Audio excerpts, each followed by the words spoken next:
வணக்கம் மக்களே, இந்த வீடியோவில் என்ன பார்க்க போறோம்னா பிஎம் கிசான் திட்டம் அதை பற்றி தான் பார்க்க போகிறோம். மேலும் விவசாயிகளுக்கு மாதம் தொகை உயர்த்தி உள்ளதாக சொல்லியிருக்காங்க. அது என்ன அப்படிங்கிறத பற்றி தான் இந்த வீடியோவில் பார்க்க போகிறோம். நம்ம சேனலுக்கு யாராவது புதுசாக வந்திருந்தீங்கன்னா மறக்காமல் நம்ம சேனலை சப்ஸ்கிரைப் பண்ணி பெல் ஐக்கானை கிளிக் பண்ணி வச்சுக்கோங்க. ஒரே ஒரு லைக்கை மட்டும் கொடுத்துருங்க. வாங்க வீடியோக்குள்ளே போகலாம். பார்த்தீங்கன்னா பிஎம் அதாவது பிரதான் மந்திரி கிசான் திட்டம், பிஎம் கிசான் திட்டம் சொல்லுவாங்க. அந்த திட்டத்தின் மூலியமாக ஆண்டுக்கு 6000 ரூபாய் பணம் கொடுப்பாங்க. அது 3 தவணையா 2000 3 தவணையா கொடுப்பாங்க.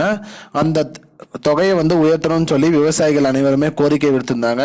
அதே வகையில் விவசாய சங்க தலைவர் மத்திய நிதியமைச்சர் திரு நிர்மலா சீதாராமன் அவர்களை சந்திச்சு அவங்க கிட்ட பேசும்போது, இந்த மாதிரி எங்களுக்கு விவசாயிகளுக்கான பிஎம் கிசான் திட்டத்தோட பணத்தை நீங்க உயர்த்தணும், தொகையை உயர்த்தணும்னு சொல்லி கேட்டிருக்காங்க. அவங்களும் அதை நாங்கள் பண்ணித்தரதா சொல்லி இப்போ வருகின்ற 2024 to 25 பட்ஜெட் தாக்கல் செய்யும் போது பிஎம் கிசான் திட்டம், அதாவது அந்த திட்டத்தில் பயன்பெற பயனாளிகளுக்கு ரூ 2000 ஏற்றி மொத்தமாக 8000 ரூபாய், அதாவது வருடத்திற்கு 8000 ரூபாய் கொடுப்பதா சொல்லியிருக்காங்க. மேலும் இந்த திட்டத்தோட பட்ஜெட் வெளிவரும் போது தான் நமக்கு தெரியும் 8000 ரூபாய் உயர்த்திருக்காங்களா இல்லையாங்கிறது. அதை உயர்த்தி தருவதாக சொல்லி மத்திய நிதியமைச்சர் திரு நிர்மலா சீதாராமன் அவர்கள் சொல்லியிருக்காங்க. இதை இந்த திட்டம் வந்தால் மக்கள் அதாவது விவசாயிகள் அனைவருமே பயன்பெறுவாங்க அப்படிங்கிற மாதிரி சொல்லியிருக்காங்க மக்களே.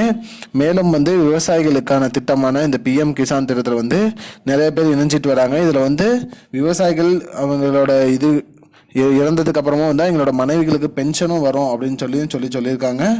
இதுதான் மக்களே இப்போதைக்கு முக்கியமான பயனுள்ள அப்டேட். இது போன்ற பயனுள்ள தகவலை தெரிஞ்சுக்கொள்ள நம்முடைய சேனலை மறக்காம சப்ஸ்கிரைப் பண்ணி வச்சுக்கோங்க. இந்த வீடியோவை உங்க ஃப்ரெண்ட்ஸ் அனைவருக்கும் ஷேர் பண்ணிடுங்க. நன்றி. I don't understand your jokes, man. Because it's not a joke. முன்ன பின்ன தெரியாத ஒரு பையனுக்காக விடுற அந்த மனசு இருக்க, அதான் கடவுள்.